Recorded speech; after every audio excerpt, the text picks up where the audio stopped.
안녕하세요. 사연을 부탁해입니다. 오늘의 사연을 소개하겠습니다. 저는 어릴 때부터 늘 조용했습니다. 아이를 낳고 아줌마가 된 지금도 크게 다르지 않다 보니 속마음을 터놓고 이야기할 친구도 제대로 없었는데요. 많이 내성적인 성격이었기에 연애도 서툴렀고 결혼까지 이어진 지금의 남편과의 관계도 기적처럼 느껴질 때가 있습니다. 그런 제게는 혜진이란 친구가 있었어요. 아니죠. 친구라고 불러야 할지 망설여지는 그런 관계로 혜진이 또한 저를 친구라기보다는 라이벌로 생각했습니다.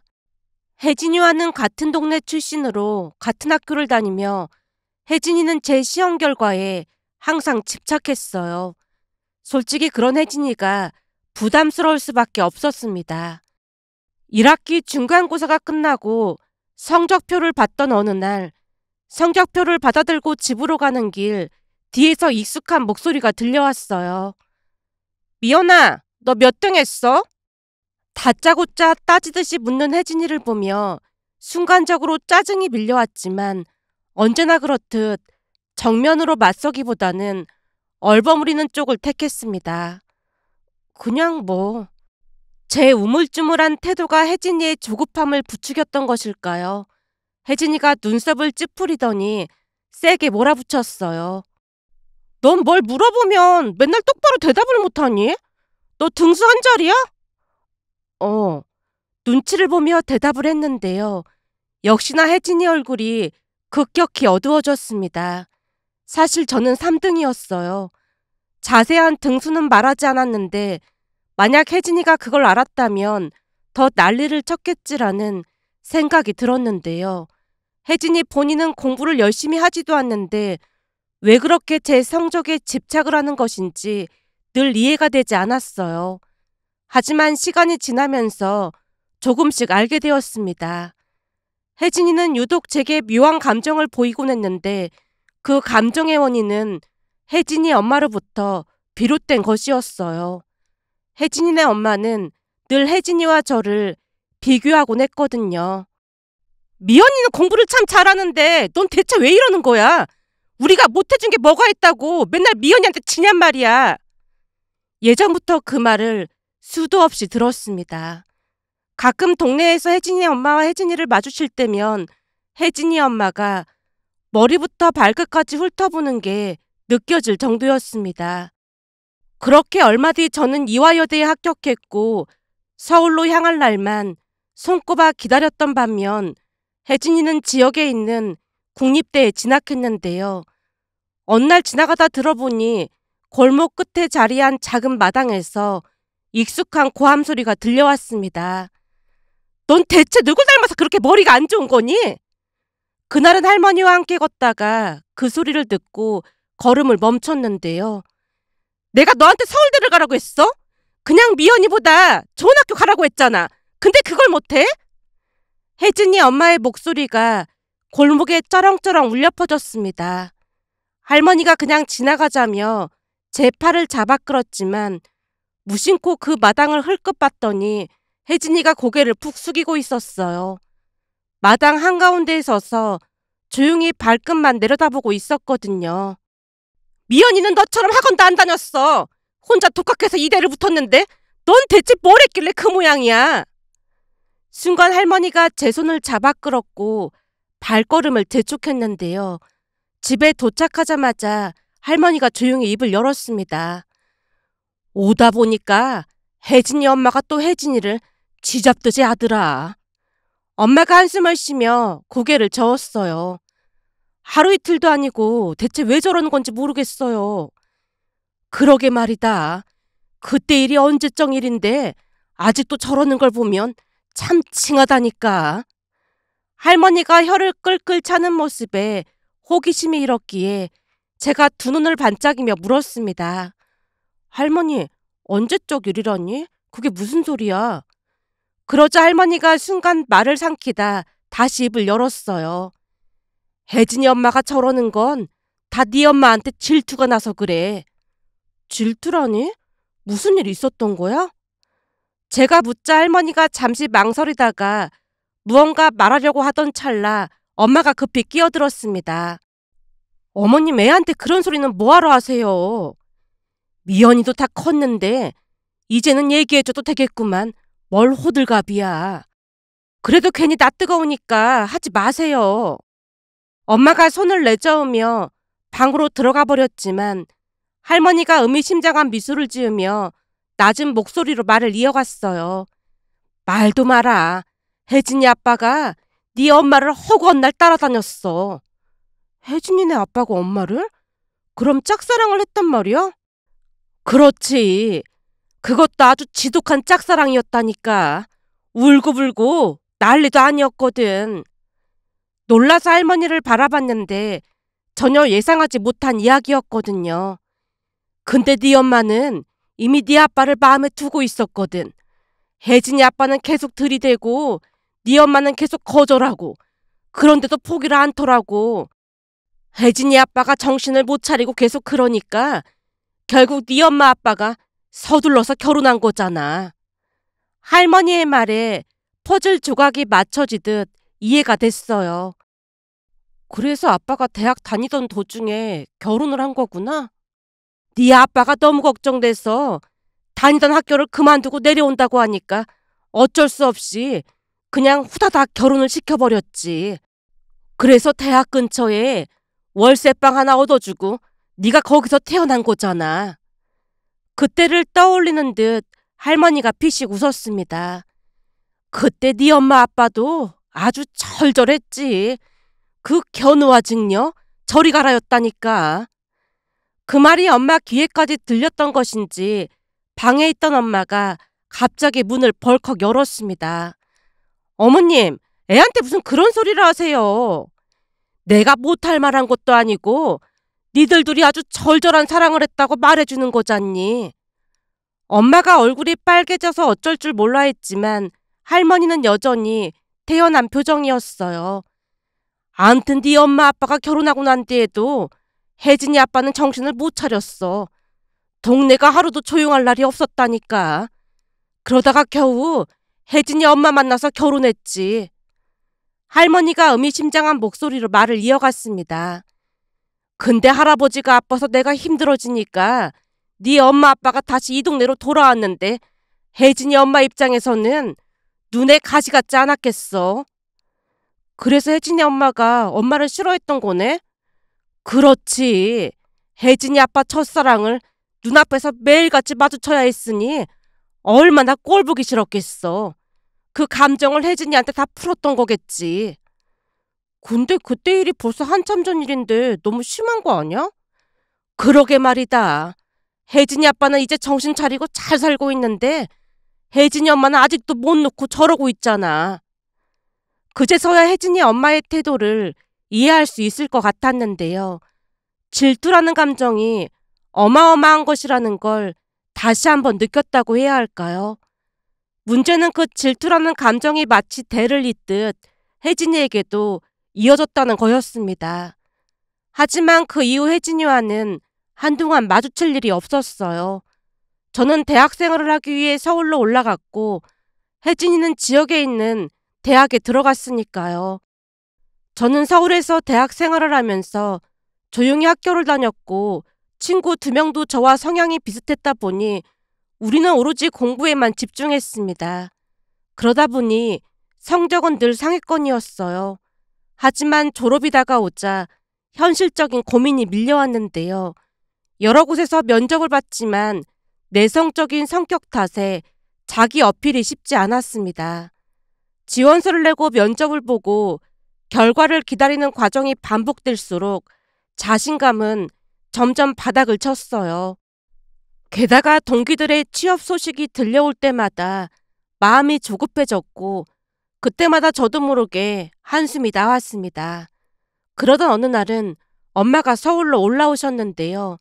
오랜만에 함께 점심을 먹으며 엄마가 조심스럽게 말을 꺼냈어요. 미연아, 너 말이야. 회계사 시험 준비해보는 건 어떨까? 뜻밖의 제안에 젓가락을 멈추고 엄마를 빤히 바라봤습니다. 회계사? 그래. 전문직이니까 자격증만 따놓으면 그만한 게 없지. 그냥 취업하는 것보다 몇 년 더 공부해서 미래를 대비하는 것도 나쁘지 않을 것 같다는 생각이 들더라고. 솔직히 예상치 못한 말이었기에 당황해서 고개를 저었어요. 그 시험이 쉬운 것도 아니고 그러다 나이만 먹고 시험에 못 붙으면 그러면 취업도 더 어려워지고 상황이 더 안 좋아질 텐데 난 자신 없어. 엄마가 아빠랑 상의해봤는데 너 정도면 3년 정도 자꾸 공부하면 충분히 해낼 수 있을 거야. 우리 윗동네 춘식 아저씨 아들 기억나지? 순간 기억을 떠올리려 애쓰다가 대답했습니다.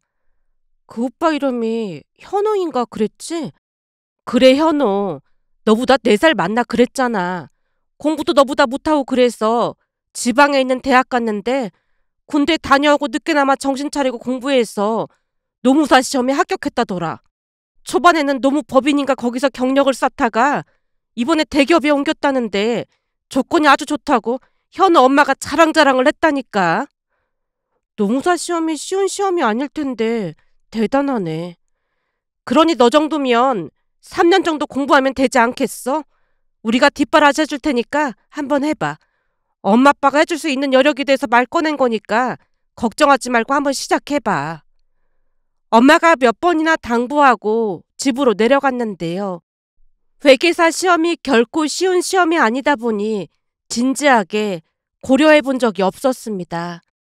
하지만 취업 문턱에서 계속 미끄러지는 현실을 생각한다면 어쩌면 더 나은 선택일지도 모른다는 생각이 들었어요. 그날 이후 고민하고 또 고민했습니다. 그러면서도 계속 취업 준비는 이어갔지만 결과는 참담했어요. 면접에서 번번이 떨어졌으니까요. 그 와중에 동기들의 취업 소식은 끝없이 들려왔어요. 친구 2명 중 1명은 대기업에, 1명은 공기업에 들어갔다는 소식에 결국 멘탈이 나가고 말았는데요. 공기업에 들어간 친구 희주가 밥을 사주며 말을 꺼냈습니다. 나도 어머님이랑 생각이 같아. 넌 진득하게 공부하는 스타일이니까 회계사 시험 준비해봐. 지금은 고난이라고 생각할지도 모르겠지만 나중에는 그 선택을 하길 잘했다는 생각이 들걸? 그럴까? 밀어준다는 부모님이 계신데 뭔 걱정이야. 난 돈 벌어서 생활비 보태야 하다 보니 너가 부럽다. 부모님이 밀어준다고 할 때 한번 도전해봐. 그날 희주의 이야기를 들으며 더욱 고민이 되기 시작했는데요. 그렇게 고민이 쌓이다 보니 몸에 탈이 나고 말았습니다. 자취방에서 뭘 잘못 먹었는지 속이 뒤집힌 듯 아파서 급히 택시를 잡아탔어요. 배가 너무 아파서 10분 거리지만 도무지 걸어서 갈 엄두가 나지 않았거든요. 그러면서 차창 밖을 바라보며 멍하니 앉아있는데 문득 땡땡 회계사무소라는 간판이 눈에 들어왔습니다. 병원에서 진료를 받고 나오면서도 계속 엄마의 말이 머릿속을 맴돌았고 다음날 서점에 들렀어요. 한쪽 벽 가득 쌓인 회계사 시험 준비 서적들을 보며 조용히 한 권을 꺼내 펼쳤습니다. 통계학과 출신이라 그랬는지는 모르겠지만 페이지를 넘길수록 내용이 생각보다 익숙하다는 느낌이 들었어요. 순간 어쩌면 나도 할 수 있을지 모르겠다는 생각이 스쳐 지나갔고 집에 돌아오자마자 엄마에게 전화를 걸었습니다. 엄마, 미연아, 목소리가 왜 그래? 어디 아픈 거니? 잠시 머뭇거리다 조심스럽게 말을 꺼냈어요. 장염이라 병원 다녀왔어. 병원에서는 괜찮대? 약 먹으면 나아질 거래. 장염이면 흰죽을 먹어야 할 텐데 죽 사 먹던지 해. 알았어. 내가 챙겨 먹을게. 근데 엄마, 저번에 말했던 거 있잖아. 회계사 시험. 나 도전해볼까 해. 제 말이 끝나기 무섭게 엄마의 목소리가 환하게 밝아졌습니다. 그래, 넌 할 수 있다니까. 고시도 아니고 한 몇 년 하면 될 거야. 엄마의 목소리에서 느껴지는 확신에 약간은 안도감이 들었습니다. 학원부터 잘 알아봐. 일단 이번 달 학원비하고 생활비 엄마가 붙여줄게. 얼른 등록부터 해. 순간 말문이 막혀서 선뜻 대답을 하지 못한 채 고개만 끄덕이고 있었는데요. 대학 졸업 후 더 이상 부모님에게 부담을 주고 싶지 않았거든요. 그런 제 모습을 지켜보고 있기라도 한 듯 엄마가 다시 입을 뗐어요. 부모는 자식한테 아낌없이 주는 존재니까 미안해하지 말고 공부나 열심히 해. 나중에 시험 합격하면 할머니 좋아하는 꽃무늬 옷 몇 벌 사드리는 걸로 퉁치면 되지. 순간 울컥하는 마음과 함께 웃음이 터져 나왔는데요. 미안한 마음과 감사한 마음이 공존했으니까요. 그날부터 꼭 회계사가 되겠다는 마음을 다부지게 먹었고 그렇게 새로운 도전이 시작되었습니다. 첫 시험은 7개월 뒤였고 결과는 당연히 불합격이었어요. 그 뒤에는 1차 시험을 통과했지만 2차에서는 떨어졌어요. 시간이 흘러 불합격이 거듭될수록 자존감은 점점 바닥을 쳤습니다. 이걸 계속해야 하나라는 고민이 머릿속을 떠나지 않았는데요. 하지만 엄마를 생각하면 포기할 수 없었어요. 그러던 어느 날은 그날도 평소처럼 독서실에서 책과 씨름하고 있었는데요. 점심시간이 되어 편의점에 삼각김밥을 먹으러 간 김에 잠깐 휴대폰을 확인했는데 모르는 번호로 여러 통의 부재중 전화가 떠 있었습니다. 공부할 때는 휴대폰을 무음으로 해둬서 전화를 받지 않는 편인데 부재중 전화가 여러 통 온 것을 보며 급한 일이 아닐까 싶어 통화 버튼을 눌렀어요. 벨이 몇 번 울리더니 상대가 전화를 받았는데요. 여보세요? 미연이니?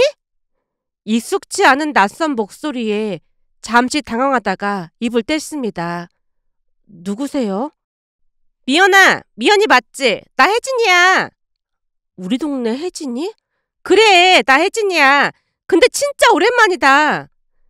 전화기 너머로 들리는 목소리가 밝아 보였습니다. 너 서울에 산다고 들었어. 나도 대학 졸업하고 서울로 취업해서 올라온 지 2년 됐거든? 혜진이가 반갑다는 듯 말을 이어갔어요. 갑자기 네가 생각나서 친구들 통해서 연락처를 알아봤는데 아는 애가 없더라고. 그래서 엄마한테 말했더니 엄마가 너네 엄마한테 연락처 받아서 알려주더라고. 잠시 동안 혜진이가 조잘됐는데 반가움보다는 불편함이 먼저였습니다. 근데 너 요즘 회계사 준비한다면서? 우리 언제 한번 만나서 점심이나 먹자. 혜진이의 목소리는 가볍고 자연스러웠지만 솔직히 별로 만나고 싶지 않았어요. 학창시절 혜진이는 내내 저를 경쟁 상대로 여겼고 그 질투 어린 눈빛과 끊임없이 비교하던 말투가 떠올랐거든요. 너 언제 시간 돼? 이번 주 일요일 괜찮아? 너 땡땡동 산다며. 내가 거기로 갈 테니까 12시에 보자. 혜진이가 거절할 틈도 주지 않고 말했는데 이미 만남을 기정사실화했습니다. 결국 어느새 혜진이와의 약속을 잡고 말았어요. 며칠 뒤 약속날이 되었고 흰 티에 청바지 그리고 운동화에 패딩을 걸치고 나갔습니다. 시간에 쫓겨 옷에 신경 쓸 여유도 꾸밀 마음도 없었거든요. 그냥 공부에 집중할 수 있는 편한 옷차림이면 충분했으니까요. 반면 혜진이는 완전히 달라져 있었습니다. 처음에는 못 알아볼 정도였는데요. 긴 머리는 어깨 아래까지 내려와 있었고 세련된 웨이브가 자연스럽게 흘러내렸습니다. 화장은 깔끔했고 짧은 치마에 허리까지 오는 코트, 딱 봐도 직장인의 모습이었어요. 순간 혜진이를 바라보며 낯설다는 기분이 들었는데요. 미연아, 오랜만이다. 이게 얼마만이야? 혜진이가 반가운 듯 호들갑을 떨며 제 팔에 매달렸습니다. 그러게, 진짜 오랜만이네. 제가 어색한 미소를 짓자 혜진이가 저를 데리고 근처 레스토랑으로 들어갔어요. 이런저런 이야기를 나누며 밥을 먹고 이어서 카페에 가서 차를 마셨습니다. 그러다 보니 시간이 어느새 3시간이나 훌쩍 지나가 있었습니다. 빨리 돌아가서 공부해야 하는데 시간 낭비를 하고 있다는 기분이 들었기에 적당한 타이밍을 찾아 조심스럽게 말을 꺼냈어요. 나 이제 그만 가봐야 할 것 같아. 다음에 또 보자. 자리에서 일어나려는데 혜진이가 웃으며 말했어요. 알았어. 내가 종종 놀러 올게. 종종? 제가 놀란 표정으로 바라보자 혜진이가 웃으며 대답했습니다. 너는 공부하느라 바쁠 테니까 내가 가끔 놀러 온다고. 시간 많이 안 뺏을 테니까 가끔 점심이나 먹자. 그 말을 남기고 혜진이가 손을 흔들며 먼저 가버렸어요. 순간 혜진이가 왜 굳이 저를 만나러 오겠다는 건지 이해가 되지 않았지만 그때는 깊이 생각하지 않았습니다. 시험 준비로 정신이 없었고 오직 다음 시험 생각뿐이었으니까요. 돌아오는 길 문득 거울 속 제 모습이 보였는데요. 헝클어진 머리에 푹 꺼진 눈밑, 낡은 패딩, 그날따라 유난히 제 모습이 초라해 보였습니다. 하지만 그런 감성에 빠질 틈도 없이 다시 집과 독서실을 오가는 일상이 반복됐어요. 그렇게 하루하루 버텨냈는데요. 가끔 혜진이가 독서실 근처까지 찾아와 밥을 같이 먹자고 했고 처음에는 어색했지만 가끔씩 만나서 담소를 나누는 게 그리 나쁘진 않았어요. 그 뒤 시간은 빠르게 지나갔고 3년이면 끝날 줄 알았던 시험은 5년이나 걸렸습니다. 그 사이 혜진이는 대기업에 다니는 남편을 만나 결혼을 했고 아들을 낳았어요. 그리고 그해 가을 마침내 시험에 합격했습니다. 기쁨보다는 허탈함이 컸는데 긴 시간을 버텨내고 그동안 고생했던 시간들이 떠올라 가슴이 먹먹해졌어요. 그러던 어느 날은 혜진이에게서 아들 돌잔치에 초대하는 문자가 왔지만 시험 공부로 많이 지친 상황이다 보니 혜진이 통장으로 10만 원을 보내고 참석이 어렵다고 짧게 문자를 보냈어요. 시험에 합격하긴 했지만 살도 많이 빠진 상황이었고 얼굴이 말이 아니다 보니 참석하고 싶지 않았거든요. 하지만 돌잔치가 끝난 후 혜진이에게서 연락이 왔습니다. 미연아, 너 나한테 10만 원 보냈더라. 이제 막 시험에 합격해서 형편이 어려워서 많이 못 보냈어. 미안해. 물론 네 입장은 이해가 되지만 그래도 돌잔치 때 대부분은 금반지를 하기 마련이거든. 내가 서운하다고 말하는 건 아니고 어디 가서 실수하지 말라고 알려주는 거야. 그냥 네가 공부만 해서 세상 물정을 너무 모르는 것 같아서 말이야. 순간 한마디 할까 하다가 말았는데요. 전화를 끊고 나서도 찜찜한 마음이 계속되었고 차라리 확실히 말하는 게 나을 것 같다는 생각이 들어 혜진이에게 문자를 보냈습니다. 너도 알다시피 난 지금 직장인도 아니고 부모님 용돈 받아 생활하는 입장이야. 금반지 살 돈도 없었고 내 형편에 맞게 축하한 거야. 근데 그게 기분 나빴다면 나도 어쩔 수 없을 것 같아. 문자를 보내고 나니 오히려 속이 시원해졌어요. 그리고 한참 후 혜진이에게서 답장이 왔습니다. 미안하다 미연아. 네 입장 고려 안 하고 내가 막말을 한 것 같아. 짧지만 사과를 받긴 했기에 더 이상 상관하지 않기로 했는데요. 시험에 합격한 이후로도 지칠 대로 지친 몸과 마음을 추스르기 위해 3개월 동안 아무것도 하지 않고 오직 회복에만 집중했거든요. 그러다 보니 혜진이의 행동에 신경을 쓰고 싶지 않았습니다. 부모님도 그동안의 고생을 잘 알기에 아무 말 없이 그냥 내버려 두셨어요. 그러던 어느 날은 오랜만에 혜진이에게서 연락이 왔습니다. 미연아, 시험에 합격했는데 요즘은 뭐 하고 있어? 너무 지쳐서 지금은 회복 중이야. 그래서 그냥 조용히 쉬고 있어. 거의 종일 잠만 자면서 푹 쉬고 있는 중이야. 그러자 혜진이가 갑자기 뜬금없는 말을 꺼냈어요. 미연아, 너 그럼 소개팅 한번 해볼래? 소개팅이라니? 우리 신랑 거래처 직원인데 사람이 좋아 보이더라고. 성실하고 부침성도 있고 모아놓은 돈도 꽤 된다더라고. 넌 공부하느라 돈도 못 모았을 텐데 그런 조건이 어디 있겠어? 나이도 4살 차이인데 4살 차이면 궁합도 안 본다잖아. 혜진아, 나 지금은 그냥 쉬고 싶어. 분명하게 선을 그었지만 혜진이가 계속 전화를 걸어왔어요. 미연아, 미리 말해놨는데 한 번만 만나주면 안 될까? 그냥 밥만 한 번 먹으면 되잖아. 내가 이렇게 부탁할게. 회계사 친구 있다고 자랑해놨단 말이야. 그 뒤에도 몇 번이나 전화를 해서 부탁했기에 그냥 만나서 차나 한 잔 마시자 하는 마음으로 억지로 약속을 잡았습니다. 그런데 그날 기가 막힌 일이 일어날 줄 누가 알았겠어요. 소개팅 당일날 카페로 나갔는데 남자는 꽤 준수하게 생긴 편이었습니다. 그런데 어딘가 미묘하게 불편했어요.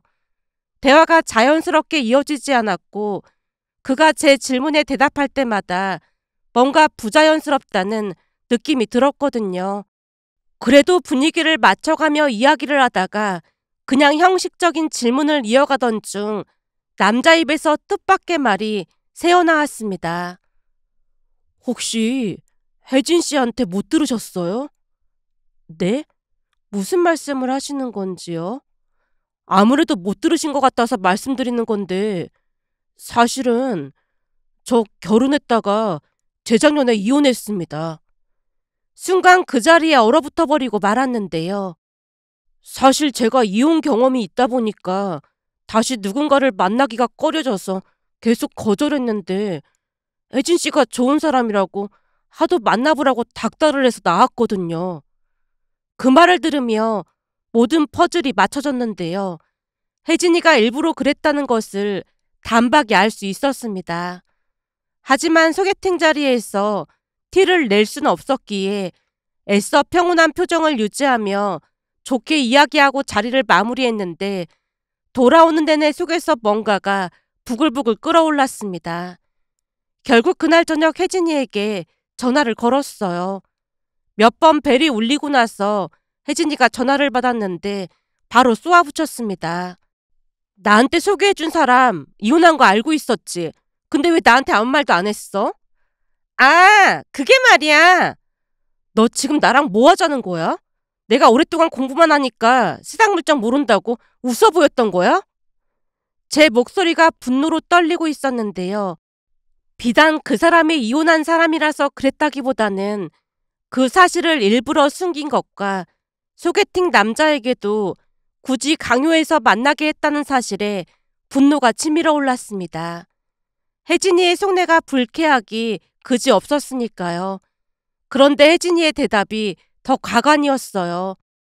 아니, 요즘 세상에 이혼이 무슨 흠이라고 화까지 내고 그래? 까놓고 말해서 너 모아놓은 돈이라도 있어? 이제부터 돈 번다고 해도 네가 집이나 하나 마련할 수 있을 것 같아? 그에 비해 그 사람은 자가도 마련했고 너도 봤듯이 얼굴도 잘생겼잖아.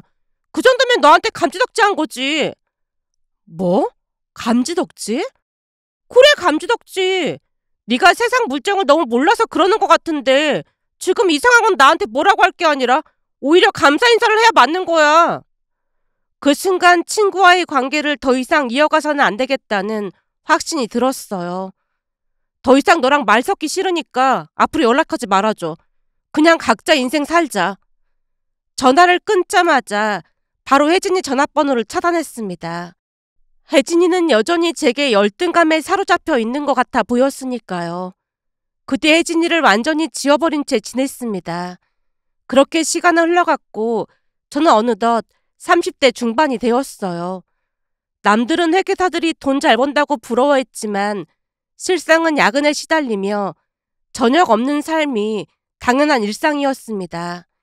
하지만 그렇게 살아온 덕분인지 돈은 꽤 모았고 차곡차곡 저축해서 결국 서울의 24평 아파트를 대출을 끼고 살 수 있었어요. 그러던 어느 날은 엄마에게서 전화가 왔습니다. 미연아, 너 만나는 사람 없니? 일도 일이지만 이제 연애도 좀 하고 가정을 꾸려야지. 모든 게 다 때라는 게 있는 건데 네 나이가 벌써 30 중반이잖니. 엄마 목소리에 걱정이 묻어났습니다. 일 때문에 바빠서 누굴 만나거나 할 시간도 없어. 엄마가 깊은 한숨을 내쉬더니 뜬금없는 제안을 했어요. 미연아, 너 결혼정보회사 한번 가볼래? 엄마, 지금 결혼정보회사라고 했어? 우리 동네 정우 엄마가 그러는데 너 정도 조건이면 괜찮은 사람들과 선볼 수도 있을 거래. 연애할 시간도 없다면서 그냥 조건 맞춰서 여러 사람 만나보는 것도 나쁘지 않을 것 같아서 하는 말이야. 황당해서 아무 말도 하지 못하고 있었는데 엄마가 덧붙였습니다. 엄마는 그냥 너한테 잘하고 안정된 직업만 있으면 좋을 것 같아. 근데 사람도 많이 만나봐야 알 수 있는 건데 너한테 맡겼다가는 평생 노처녀로 살 것 같아서 그래. 엄마뿐만 아니라 할머니도 요즘 네 걱정 때문에 잠을 못 주무셔. 엄마가 할머니까지 거론하며 압박을 해왔기에 어쩔 수 없이 알았다라고 대답을 한 채 전화를 끊었습니다. 그런데 며칠 후 엄마에게서 또 전화가 걸려왔어요. 미연아, 엄마가 결혼정보회사 등록했어. 벌써 등록했다고? 그쪽에서 너한테 연락할 거야. 네가 원하는 조건 말하면 알아서 잘 찾아준다고 하니까 전화 잘 받아. 그 말을 끝으로 엄마가 일방적으로 전화를 끊어버렸습니다. 당황한 채 다시 전화를 걸었는데요. 엄마, 그냥 막 등록을 하면 어떡해. 전에 말했잖아. 그거 이미 결제해서 환불도 안 된다고 하니까 전화나 잘 받아. 그렇게 며칠 후 결혼정보회사에서 전화가 왔습니다. 일하던 중이라 건성으로 대답했고 솔직히 제대로 들을 마음도 없었어요. 그런데 마지막에 상담사가 한마디를 덧붙였습니다. 미연 고객님은 스펙이 좋아서 조건에 딱 맞는 사람을 찾을 수 있을 거예요. 근데 나이가 많은 게 좀 흠이라면 흠이네요. 그 말에 씁쓸한 기분이 들었지만 이미 엄마가 결제를 해버린 상황이라 어쩔 수 없었어요. 일주일 뒤 3명의 프로필이 도착했는데요. 우선 한 명을 골라야 한다는 말에 일하던 중이라 귀찮아서 대충 2번째 남자를 선택하자 바로 약속 장소와 시간을 정해 문자로 보내왔습니다. 이렇게까지 해야 하나 싶었지만 엄마를 생각해서 겨우 시간을 냈는데요. 상대방 프로필도 제대로 확인 안 하고 나간 자리였지만 그렇게 만난 사람이 바로 지금의 남편입니다. 처음 남편을 본 순간 어딘가 순박해 보이는 모습, 쌍꺼풀이 또렷한 똘망똘망한 눈, 동그란 안경을 쓴 모습이 꼭 연구원 같아 보였는데요. 솔직히 첫 인상만 보면 전형적인 샌님이나 학자처럼 조용하고 차분한 분위기였어요. 그런데 곧 그의 입에서 예상 밖의 말이 새어나왔습니다. 그게 저는 의사인데 프로필을 자세히 안 보셨나 보네요. 네? 의사요? 프로필을 확인 안 하고 나오셨나 봐요. 사실은 엄마가 나가라고 등 떠미는 바람에 나왔거든요. 잘 확인해 봤어야 했는데 정말 죄송합니다. 아닙니다. 저도 사실 등 떠밀리듯 나왔거든요. 그렇게 어색한 분위기 속에서 이야기를 나누다 보니 자연스럽게 가족 이야기가 나왔는데요. 그가 조용히 입을 열었어요. 저는 아버지가 초등학교 3학년 때 돌아가셨습니다. 아, 네. 어머니 혼자 시장에서 장사하시면서 저를 키우셨어요. 그걸 보면서 악착같이 공부했죠. 순간 가만히 남편을 바라봤는데 그의 눈빛에는 그 시절의 기억이 고스란히 담겨 있었다고 해야 할까요? 처음부터 의사가 되겠다고 생각한 건 아니었어요. 고등학교 2학년 때 선생님이 제 성적이면 의대에 갈 수 있다고 하시더라고요. 그래서 어쩌다 보니까 가게 됐습니다. 어찌어찌해서 의사가 됐는데 허울 좋은 직업이랍니다. 그래도 가끔 환자분들이 퇴원하고 찾아오셔서 감사 인사를 할 때면 아주 보람을 느끼기도 하네요. 그가 쑥스러운 듯 미소 지었는데요. 왠지 꾸밈 없는 모습이 마음에 들었다고 해야 할까요? 저와 많이 닮아 있다는 느낌이 들었거든요. 그도 제게서 그런 느낌을 받았던 것인지 그날 많은 대화를 나누게 되었고 그렇게 우리의 만남이 시작되었습니다. 남편은 늘 차분했고 바쁜 와중에도 저를 잘 챙겨줬어요. 그런 남편에게 점점 끌리게 되었고 2년의 연애 끝에 결혼을 하게 되었습니다. 사실 생각지도 못했던 일이었기에 가족들이 가장 기뻐했는데요. 혹시나 제가 평생 노처녀로 살까 걱정이 많았거든요. 결혼 후 남편은 병원을 개원했습니다.